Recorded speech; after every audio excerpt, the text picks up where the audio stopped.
Now, the reason we're going to go into some depth here on this is because it goes to show you what the presumptions of the media and the establishment is. Now, I have a couple other things to say about that. But first, man, it got ugly on Howard Kurtz's program over the weekend on CNN. Dana Milbank was there, who had criticized Nico Pitney before. Nico was there, and Nico let him have it right off the bat. So I want to show you that first. And if you like awkward and uncomfortable television, as I do, I think you'll rather enjoy this. Let's watch. Nico, I know that you and all across the Internet, we've been seeing a lot of reports coming directly out of Iran. I know that there may actually be questions from people in Iran who are communicating through the Internet. Do you have a question?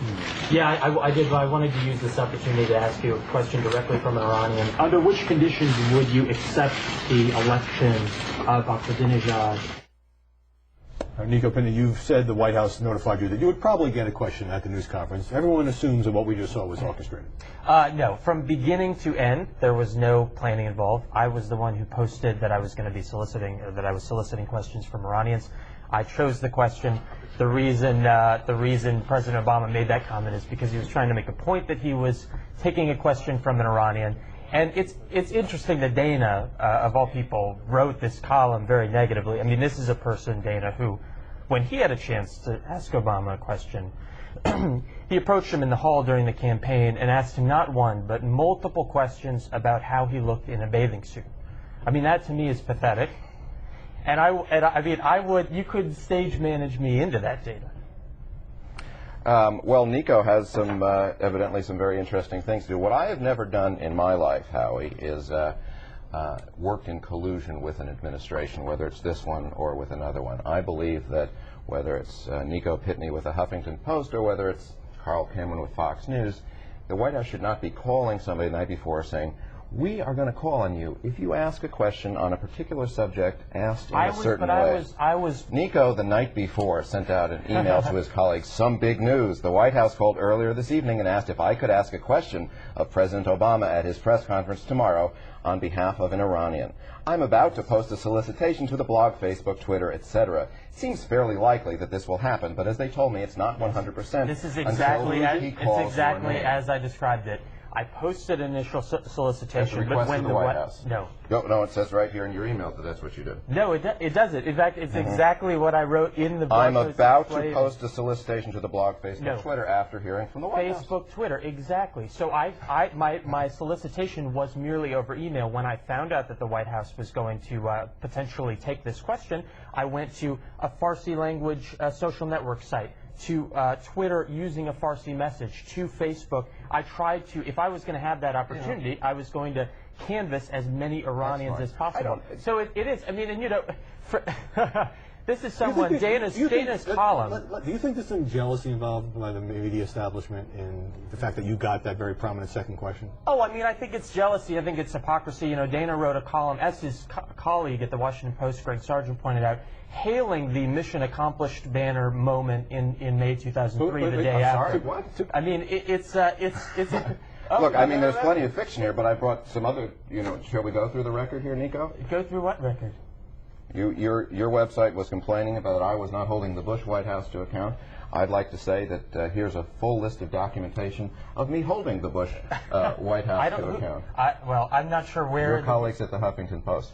Let's pose it. Can we just pose one question, Nico? If the White House called up Fox News and said, Major Garrett, we will call on you tomorrow if you ask a question about health care and you ask it in a certain way and request it, would you say that's okay? They didn't say in a certain way. See, this is dishonest, and it's been dishonesty and errors from the beginning. Your initial piece on this, posted an hour after the press conference, had 2 errors, which you acknowledged to me in an email. You said you would correct them. It took 7 hours, and right, Nico? And the signal is you are very quick to malign. Howie, I can't deal with fiction on this, and very slow to correct. All right, you two are gonna have to take this outside because I want to get Amanda Carpenter in. Does any of this smell like collusion to you? Well, I can tell you I hear a number of claims from the right side of the issue on this, and they say that Nico is a person who worked on Democratic campaigns, then went on to go work for the Center for American Progress, where he ran a very partisan blog called Think Progress, and then was asked by the White House to ask this question. So he's not, I mean, the question was there. That you have left of center views. I mean, No. I think the question is the concern quality from of the right side question. of Jeff things is Ganon that asked you- softballs. No, you. I asked a legitimate question. I'm not saying you did anything wrong, but I think the administration calling you beforehand, thinking that you were probably going to ask something sympathetic, escorting you to the front of the press room to then ask the question at a place where everyone should get a fair crack at the president, is unfair. I mean, this is the question again. From beginning to It was end, a legitimate question. It was a Let's legitimate make that clear. question. Sure. It's just well, I surrounding mean, it. it would be a strange conspiracy considering Obama dodged the question for him to set up Well, this question. there's no guarantee you get an answer. All right, look, the mainstream media is so mad because they're like, how did these Huffington Post guys get in here and get asked questions? It's our turn. We ask questions. You don't. Who the hell are you? You're a blog. Well, who they are is something that is now not only very large, but considerably larger than a lot of the media organizations. And they get over 8 million unique visitors a day on Huffington Post. How many newspapers in the country are selling to 8 million people every single day? Not a lot, right? Now, here's the distinction that's important. If they're in there asking softballs, and it's a plan, then I'm going to be the first to object. Because I hate it when the media does that. I hate it when they do it to Bush. I hate it when they do it to Obama, and we pointed it out in the past. But they're not asking softballs. So far, I've seen Sam Stein ask one and Nico Pitney ask one, and they've both been probably the toughest questions he got at both press conferences. So where the hell are the softballs? This ain't about the softballs. This is about wounded egos. We are the establishment. We're Washington Post. We're NBC. We ask the questions. Not these guys. Well, look, it's a new day in America. And sorry that, your panties are crowding you because they're all bunched up. But, of course, Dana Milbank from the Washington Post, you just saw there, is not at all alone. Now, David Gregory is going to get on Axelrod about the same issue on Meet the Press. So let's go to that. I believe that is clip number 7. Did the White House coordinate with a reporter about a question to be asked at a press conference? The White House didn't coordinate with the reporter about a question. We were looking for a way to get questions from within Iran. We did not have access to Iranian journalists. So you talked to a reporter beforehand and said, could you ask a question directly from Iran at a press conference? We knew that he had been, and he was very publicly involved in getting in trafficking and communications in and out of Iran, Well, and we felt it was important to coordinate with a reporter about what's asked at a time when we're championing democracy No, around the world. Is that what we should do? You're not listening to what I said. We didn't coordinate with him about what was asked. In fact, he asked probably one of the toughest and most probing questions at that press conference. We had no idea what he was going to ask. You coordinated with him about that subject of the question. He was a vehicle to get questions from Iran asked at this press conference, and that we thought was not only appropriate but necessary. If President Bush had done that, don't you think Democrats would have said that's outrageous? Well, I do not, because what would have been outrageous is if we knew what question was going to be asked, just as if you told us what question you were going to ask. So you do it again? Yeah, I have no problem with what was done. We want to foment dialogue around the world, and if we can get questions from within Iran asked, whatever those questions may be, and as I said, that one was a tough one, I think we're doing something positive. Yeah. Look, the question is this softballs or is it not softballs? Is it planted or is it not planted? If it's planted and they say, hey, you know what, Nico, go ahead and ask these soft questions, then, like I said, I'm 129,000% against it. I don't think anyone's ever used that number. So think about how strong that is. Okay, but if they're saying, hey, here's a guy who's talking to people inside Iran, I want to take a question from Iran. Well, if NBC had a guy inside Iran or had a number of sources inside Iran, then I would ask NBC that question. But instead, NBC blew it and didn't have such a reporter. Because they're old and they don't know how to do these things. And they're like, oh, Facebook, Twitter, I don't know what's going on. Golly gee willikers. The Iranian government said that NBC couldn't function inside Iran, so we didn't. Well, then you got out-hustled, and they did the job better than you did, and now you're incredibly bitter about it. And what if the Bush administration had someone who had asked them friendly questions? JR, do you remember if that might have happened at all? I feel like I saw someone doing that before. I thought his name was Jeff Ganon. Let's check it out. Go ahead, Jeff. In your denunciations of the Abu Ghraib photos, you've used words like sickening, disgusting, and reprehensible. Will you have any adjectives left to adequately describe the pictures from Saddam's rape rooms and torture chambers. And will Americans ever see those images? Well, I'm glad you brought that up, Jeff, because... Go ahead, Jeff. Doesn't Joe Wilson owe the president and America an apology for his deception and his own intelligence failure?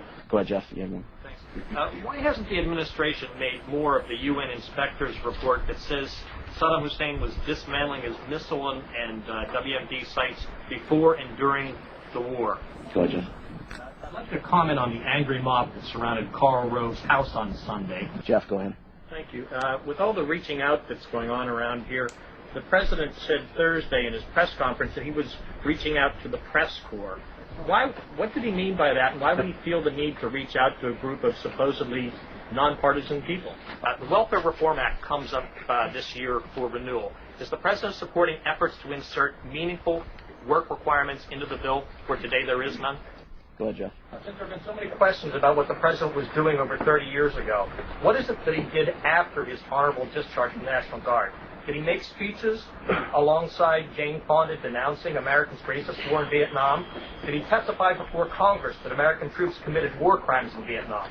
And did he throw somebody else's medals at the White House to protest a war America was still fighting? What was he doing after his honorable discharge? Yes, sir. Thank you. Senate Democratic leaders have painted a very bleak picture of the U.S. economy. Harry Reid was talking about soup lines, and Hillary Clinton was talking about the economy being on the verge of collapse. Yet, in the same breath, they say that Social Security is rock solid and there's no crisis there. Well, how are you going to work with people who seem to have divorced themselves from reality? Did you get a load of those hard questions aimed at Bush and his press secretary? All right, look, this is a perfect example of how the right operates and the left operates and the juxtaposition. That's why we bring it to you. On the right-hand side, Jeff Ganon, the guy you just saw, was from Talon News. If you've never heard of Talon News, you're not alone, because it was created right before the Bush administration or during the beginning of the Bush administration. It had no readers. They hired Jeff Ganon to be this mouthpiece that was then planted inside the White House. And then when that was discovered, you know what happened to Talon News? It folded up. Because there was no such thing as Talon News. The whole point was to plant a guy who was not a reporter. Jeff Ganon has never been a reporter, didn't care about the information. In fact, we found out, of course, Jeff Ganon was a male prostitute. And that he would often visit the White House, and I'm not implying here, and I know a lot of people have implied things here, but he would often visit the White House when there were not press days. So, now, people will say, wink, wink, nudge, nudge, who was he visiting there, what was happening? I'm not going there. What I'm saying is, they've got a guy that's going in that is so friendly with the administration that he's going in on non-press days. And you want to talk about planted questions. Were they planting questions with him on those days? Who knows? Were they planting with questions? Overall, it's obvious. You just saw the tape yourself. Every single one was a softball. How can you work with these sons of bitch Democrats? I mean, they're so divorced from reality, et cetera, et cetera. Now we go to the left-hand side, and you got Nico Pitney from Huffington Post, who won, by everyone's admission, asked the hardest question at the press conference of a Democratic president. Number two, Huffington Post actually exists. Not only do they exist, they have a gigantic number of readers. Millions of people every day, as opposed to Talon News, which was nothing but a front. They're a real news organization, and in fact, they do the best job, in my opinion, of keeping Obama honest and checking him on things that he's doing wrong. Not nonsense about what if he's eating his burger wrong, like Sean Hannity does, but actual things like, hey, is he giving us real health care reform, or is he playing politics here and trying to trick the American people into giving them some health care reform that doesn't really get the job done? I don't see the right wing being intelligent and pressing on Obama nearly to the extent that Huffington Post is. But you get a sense of it here. On the left, you got something that's substantial, that's a real news organization, and trying to check the president, whether it's a Democrat or Republican. On the right, it's nothing but smokes and mirrors. And since they do it that way, since they do the plans, of course they're going to want to ask questions, or they think the left is doing it the same way. But we're not, because we actually care about the truth. Whereas you never gave a damn about the truth. Okay, now Dave Kohler's going to come in. Go ahead. Well, I'm not here to fight you for a change, but I think that even you're missing the way I interpret it. So Obama started this press conference and clearly signaled that, okay, it was to me, I watched it, before we actually get this started, we're going to take a question from Nico Pitney reflecting the people in Iran. To me, it wasn't even part of the press conference. This whole debate seems off base. It was probably the wrong place to do it, but he signaled that it was theatrics or set up. And it seemed perfectly legitimate. Maybe not at a press conference, but it was the opening of the press conference. It was fine, I thought. Well, look, first they took the AP, I believe, so it was the second question. And then they took a number of other questions, and Obama had a prepared speech. And so, I could see people saying, yeah, it's part of the regular press conference. Now, the other thing is, I just don't understand the controversy. And the fact that there's a controversy drives me crazy, because then people have to have a discussion about, hey, what's this side and what's that side, and was it theatrics or was it not theatrics? Nobody else was communicating with Iran. Here's a guy who busted his ass, again, by everyone's admission, to get connection within Iran, to do the best reporting that he could. So would Obama have asked NBC or CBS or ABC the question if they had contacts inside Iran? Of course! The point wasn't Nico Pitney. The point wasn't Huffington Post. The point was, hey, can I get a question from Iran and answer that in my press conference? I find it to be only the most logical thing in the whole wide world.